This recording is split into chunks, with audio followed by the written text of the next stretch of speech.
বাংলাদেশ জাতীয়তাবাদী ছাত্রদলের বর্তমান কমিটির মেয়াদ শেষ হওয়ায় সংগঠনটির নতুন নেতৃত্ব নিয়ে জোর আলোচনা শুরু হয়েছে। বিএনপির সহযোগী সংগঠন হিসাবে ছাত্রদলের কেন্দ্রীয় কমিটির সভাপতি ও সাধারণ সম্পাদক পদের দায়িত্বে কারা আসছেন সে নিয়ে রাজনীতির মাঠে চলছে নানান জল্পনা কল্পনা।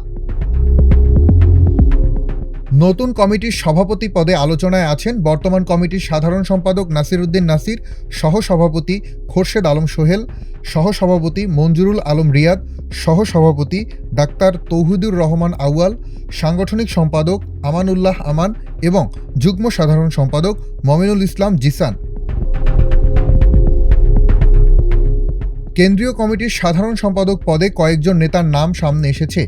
বর্তমান কমিটির যুগ্ম সাধারণ সম্পাদক রাজু আহমেদ জোর আলোচনায় আছেন। এছাড়া সিনিয়র যুগ্ম সাধারণ সম্পাদক শ্যামল মালুম, ঢাকা বিশ্ববিদ্যালয় শাখা ছাত্রদলের সভাপতি গণেশচন্দ্র রায় সাহস ও সাধারণ সম্পাদক নাহিদুজ্জামান শিপনের নামও আলোচনায় রয়েছে।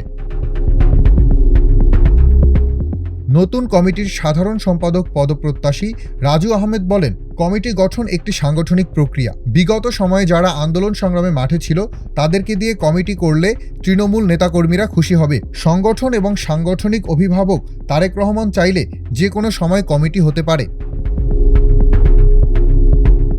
ছাত্রদলের ঢাকা বিশ্ববিদ্যালয় শাখার সাধারণ সম্পাদক নাহিদুজ্জামান শিপন বলেন, বিএনপির দেশ গড়ার পরিকল্পনার অংশ হিসাবে উৎপাদনমুখী শিক্ষা ব্যবস্থাকে যারা এগিয়ে নিয়ে যেতে পারবে তারাই নেতৃত্বে আসবে বলে আমি মনে করি।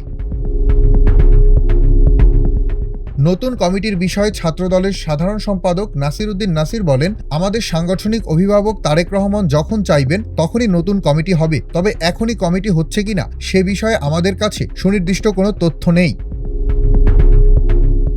দুদিন পর যুবদল, স্বেচ্ছাসেবক দল ও ছাত্রদলের সাংগঠনিক ইউনিটের শীর্ষ নেতাদের ঢাকায় ডেকেছেন বিএনপি চেয়ারম্যান। খামারবাড়ির কৃষিবিদ ইনস্টিটিউট মিলনায়তনে তিনি তাদের সঙ্গে মতবিনিময় করবেন।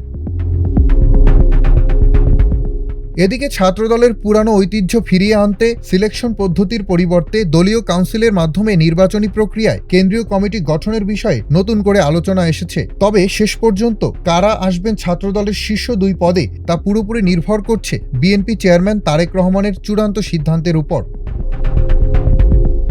ডেস্ক রিপোর্ট, আজকের পত্রিকা।